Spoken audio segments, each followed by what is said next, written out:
Vous allez plonger au cœur d'une nouvelle histoire inspirante. Bienvenue dans 10 minutes, le podcast des Français dans le monde. Je suis Gauthier Saïs et j'ai le plaisir de passer 10 minutes avec Catherine Alibert. On va parler littérature française. 10 minutes, le podcast des Français dans le monde. françaisdanslemonde.fr.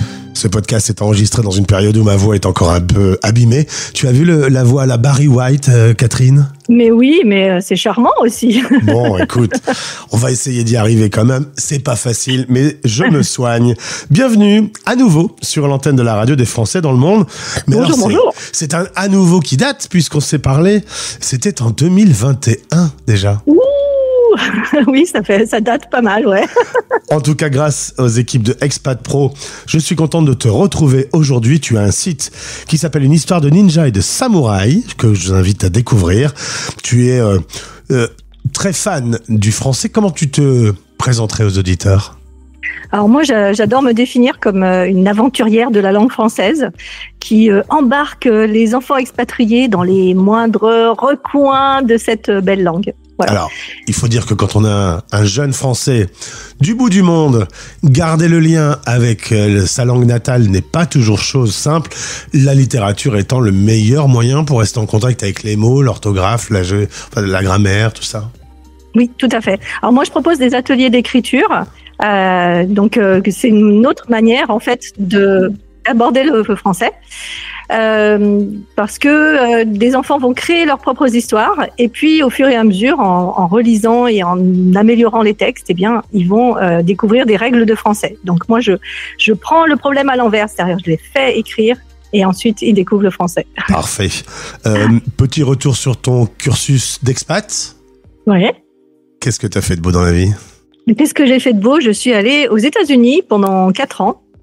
Donc j'ai découvert une toute autre culture. Mes enfants étaient tout petits et ils apprenaient à parler et à lire et à écrire. Et c'est en fait grâce à cette expatriation que je suis tombée dans cette passion pour à la fois la littérature jeunesse et puis les ateliers d'écriture avec les enfants. Et à la fois tes enfants et les enfants du monde entier. Exactement. Tu es de retour en France, tu as décidé de poser tes bagages où ? Alors moi je suis à Grenoble. Très bien. Voilà. On a parlé. Très belle ville. On a parlé pas mal de Grenoble cette année dans l'actu. Hein. Oui, pas toujours en bien, mais bon. Bon, vous avez ces délicieuses bulles qui sont pas très très belles, mais qui mènent à un endroit tout à fait fabuleux de la ville. Oui, tout à fait. Puis on est entouré quand même d'un paysage fabuleux qui est une merveille tous les matins. Là, c'est super de se réveiller avec les montagnes tout autour. Moi, j'adore. J'ai découvert en effet cette région qui a beaucoup d'atouts, beaucoup d'avantages, été comme hiver. Donc, ouais. Tu as bien raison, tu as bien choisi. Catherine, on va revenir sur le sujet du jour. Comment inciter un enfant à lire ? De base, il y a ceux qui vont facilement prendre un bouquin dans les mains et ça va être un peu plus difficile ? Oui, alors en fait, je dirais même qu'il y a 2 cas. Alors déjà, il y a inciter à lire et inciter un enfant expatrié à lire. Il y a une double punition pour les expatriés parce que il y a des enfants qui lisent très bien, mais qui ont du mal à lire en français. Donc il va y avoir cette difficulté en plus pour les expatriés. Mais globalement, il y a 2 cas. Il y a ceux qui maîtrisent le français. Alors, on va dire qu'ils le parlent, ils le lisent, ils l'écrivent, mais il y a quand même une certaine fluidité. Et puis, il y a ceux qui ne le maîtrisent pas encore. Et là, c'est encore un autre problème. Donc, je vais commencer par ceux-là, ceux qui ont des difficultés. En fait, il faut trouver des livres qui soient simples à lire, mais qui correspondent à leur âge. C'est vraiment un gros problème parce que ils ont pas envie de lire avec un livre pour bébé, quoi. Enfin, ça se comprend. Ils ont envie de lire des trucs s'ils sont au collège. Ils ont envie de lire des trucs qui se passent au collège. Donc, c'est complètement logique. Alors, j'ai une astuce à vous proposer. C'est de se tourner vers les collections faciles à lire des maisons d'édition jeunesse. C'est des collections en fait qui s'adressent soit à des enfants qui ont du mal avec la lecture, soit pour des dyslexiques. Mais ça marche parce que c'est des histoires qui leur parlent et en plus c'est beaucoup plus simple. Les mots sont choisis pour être plus de la vie quotidienne. Donc vraiment il y a tout un travail d'écriture qui fait que la lecture est plus facile. Et c'est des livres qui permettent de rentrer dans la lecture pour des enfants qui ont du mal. Pour ceux qui aiment déjà lire, le critère essentiel, c'est même pas le niveau, c'est le centre d'intérêt. On peut leur proposer un livre un peu exigeant. Si c'est pile dans leur centre d'intérêt, ils vont débloquer les choses et ils vont y aller à fond. C'est ça. Donc, si le gamin adore l'espace, faut trouver des bouquins autour de ce sujet. Exactement. C'est vraiment ça qui va les motiver. Catherine, tu crois qu'on aurait dû me donner des bouquins sur quoi, moi, quand j'étais petit, du coup ? Ah, c'est une bonne question, ça. Sur la radio. Sur la radio, j'ai jamais fait autre chose que de parler, moi, dans un micro. Donc, tu m'aurais offert un bouquin sur des gens qui parlent dans un micro, je me serais jeté dessus. C'est vrai que... Je pense que toi, t'es tellement curieux de tout le monde que je pense qu'il y aurait beaucoup de livres qui t'auraient intéressé. C'est vrai aussi. Cela dit, Catherine, il y a des erreurs à ne pas faire. Exactement. Quand les parents viennent vers moi en me demandant qu'est-ce que je peux donner, en général, ils me disent mais j'ai déjà essayé des choses et je leur dis non, ça marche pas. Les deux grosses erreurs. La première, c'est de proposer un livre qu'on a aimé quand on était petit et puis le donner à son enfant. Alors, je suis désolée de vous le dire, mais ça marche pas du tout parce que les livres sont datés. Clairement, le Club des 5, le Petit Nicolas. Aujourd'hui, on a Internet, on a les réseaux sociaux, on a un téléphone portable. Le Club des 5, c'est résolu en 5 minutes parce que si tu avais un téléphone portable, tu peux résoudre l'énigme tout de suite. Donc, il y a pas, c'est un peu bizarre de donner quelque chose à un enfant. Et puis, autre chose, les mentalités. Heureusement, les mentalités ont changé aussi. Donc, ces livres qui sont, et on les aime beaucoup, bien évidemment, on veut les passer à nos enfants, mais il faut pas que ce soit des premières lectures. Ouais, c'était il y a 50 ans, c'était il y a un autre monde. Voilà, on est asynchrone entre ce que l'enfant vit et l'histoire qu'il va lire, donc erreur. Ouais, exactement. Donc vraiment, même si c'est des histoires bien, ça leur parle pas, donc on oublie. L'autre erreur, c'est pas vraiment une erreur, mais je trouve que c'est dommage, c'est de se dire mon enfant lit très bien dans la langue d'expatriation, il a lu tel livre, je vais lui acheter le même livre traduit en français. Donc ça, d'une certaine manière, ça peut le rassurer en effet, mais le problème c'est que il va survoler le livre, il va pas le lire profondément parce qu'il connaît déjà l'histoire. Donc ça va pas être la même qualité de lecture que quand on découvre une histoire. Et d'autre part, parfois les enfants ils sont pas motivés à lire 2 fois la même histoire. Ouais, donc il y a ça. Si on sait qu'à la fin ils se marient, qu'ils ont beaucoup d'enfants, inutile de la relire une deuxième fois. Hein. Exactement. Alors moi ce que je trouve dommage aussi, c'est qu'on passe à côté de notre belle littérature jeunesse française ou francophone. Hein. Alors, tu m'as dit cette littérature française est fabuleuse. Pourquoi ? Alors, déjà, juste pour définir ce que c'est la littérature jeunesse française, déjà, elle se définit par son public.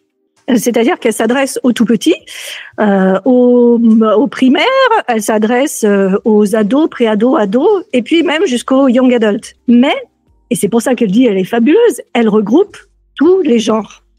Donc, c'est une littérature vraiment qui est extrêmement riche. En général, les parents, ils la découvrent quand ils ont leur enfant et qu'ils la découvrent en même temps que leurs enfants. Et alors, ce qui marche le mieux, c'est en général les histoires d'enquête ou de quête. Ça marche énormément. Comme et à tout âge. Il s'investit dedans, il rentre dans l'histoire. T'as quelques idées d'ailleurs selon les âges ? Eh ben, écoute, c'est parti. Je te donne par tranche d'âge quelques idées. Alors pour les tout petits, moi ce que j'aime c'est les petites poules. Les petites poules ça marche très bien, c'est comme son nom l'indique, des petites poules. Il y a beaucoup de gags, il y a beaucoup d'humour, mais surtout il y a beaucoup de références culturelles françaises. Et ça c'est précieux pour nos petits expatriés. Donc les petites poules.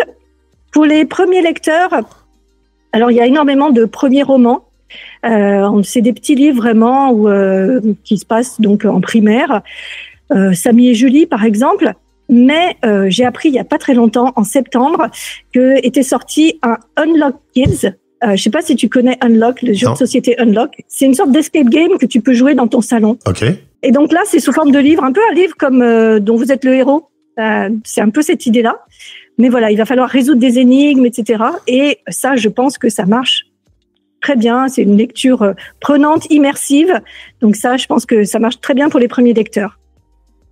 Pour ceux qui maîtrisent un peu plus la lecture, j'aime beaucoup Mémoire de la forêt de Michael Brun-Arnaud. C'est à partir de 9-10 ans. On se retrouve dans la forêt de Belle-Écorce avec un renard libraire qui va aider son ami la taupe qui souffre d'une maladie terrible qui s'appelle l'oubli-tout. Et donc il va l'aider à retrouver ses souvenirs. Alors c'est très prenant, c'est hyper poétique, c'est hyper touchant. Enfin vraiment, j'adore ce livre. L'auteur a vraiment réussi à trouver les mots pour parler de la maladie d'Alzheimer à des enfants. Et du coup, ça marche vraiment très très bien.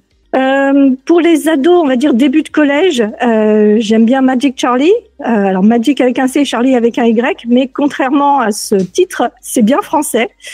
Et c'est une sorte d'Harry Potter. Donc on se retrouve avec un garçon qui va avoir des pouvoirs magiques et qui va enquêter sur sa grand-mère qui avait des secrets, et plus précisément sur un événement qui a lieu 5 ans auparavant. Mais bon, j'en dis pas plus parce que c'est vraiment ça, c'est un page turner. C'est vraiment, on peut pas le lâcher ce livre. Une fois qu'on l'a commencé, on est vraiment pris dans l'histoire. Quoi d'autre? Pour les plus grands, donc plutôt fin de collège, je propose souvent Sauveur et Fils de Mario de Muraille. Alors Sauveur et Fils, on se retrouve dans un cabinet d'un psychologue, et donc il va y avoir une galerie de personnages qui va défiler dans ce cabinet. Et ce qui est très judicieux, je trouve, de la part de l'autrice, c'est que chaque personnage vient avec un problème, et évidemment, ça reflète un problème de société. Et du coup, c'est vraiment très, très, très, très intelligent, très bien écrit. Et puis, on adore Sauveur. Vraiment, c'est... Pour les lycéens, là, j'en ai plein. Un bon polar, par exemple, c'est les polars de Sylvie Alouche. Ils sont très bons, mais très durs. C'est pour ça que je dis plutôt lycéen. Donc, il y en a un qui s'appelle Serial Tattoo. Plus récemment, il y a Sorry Mom. À chaque fois, c'est des titres anglais, mais c'est bien du français. Hein. Oui, c'est très marrant. J'aime bien aussi proposer la série dystopique U4. Chaque tome, en fait, c'est le point de vue d'un personnage qui vit dans un monde où il y a eu un virus qui est passé par là et qui a tué tout le monde. Je l'ai lu pendant la pandémie, je te dis pas le traumatisme. Excellent. Tiens, je vais me décontracter. Voilà, c'est ça. Et donc, le virus tue tout le monde, sauf les adolescents. Et donc, tous les jeunes qui ont entre, 12 et 18 ans sont vivants. Et donc, ils vont devoir survivre et donc recréer une société, etc. Enfin, il y a un côté passionnant. Et donc, un livre, c'est un personnage. Et c'est 4 auteurs différents qui se sont retrouvés, qui ont dit, bon, à un moment, ils vont se retrouver, mais on a chacun notre personnage. Donc, c'est vraiment très, très sympa. C'est une dystopie qui est pas mal, voire même intelligente, parce qu'on éliminerait tous les vieux cons de la planète. Je pense que ça pourrait faire un peu de bien. Hein. Clairement. Hein. Catherine, est-ce que tu pourras me donner une liste assez exhaustive avec des références qu'on pourra mettre dans ce podcast ? Oui, bien sûr. Oui, bien sûr. Et puis, on peut renvoyer également vers ton propre podcast. Tu prends le micro aussi. Il est disponible sur ton site. Le lien du site de Catherine est disponible dans ce podcast. Le français comme j'aime. Mais écoute, je pense que ça donne plein d'idées. Et puis même aussi des idées cadeaux pour les fêtes. Oui, tout à fait. Et d'ailleurs, si vous voulez me retrouver sur Instagram, vous pouvez m'envoyer un message en donnant l'âge de votre enfant et puis ses centres d'intérêt. Et j'aime bien répondre et dire, voilà, peut-être que tel ou tel livre pourrait l'intéresser, ou tel auteur ou autrice. Voilà, vous n'hésitez pas. Catherine Alibert, le moteur de recherche des livres pour les Français en expatriation, pour les jeunes Français. Avec plaisir. Merci beaucoup pour ce moment précieux. Je pense qu'il y a plein de parents qui auront écouté avec attention et découvert des livres, des titres qui pourraient faciliter les enfants. Félicitations pour ce travail. Tu le fais toujours avec passion, hein? Toujours. J'imagine. Bon, on se retrouve, mais dans moins longtemps que dans 3 ans. Mais oui, bien sûr. Oh, j'ai plein d'autres idées, t'inquiète pas. Eh bien, avec plaisir. Merci beaucoup. Je te souhaite une belle journée. Bonne journée à toi. Bye bye. Français dans le monde.fr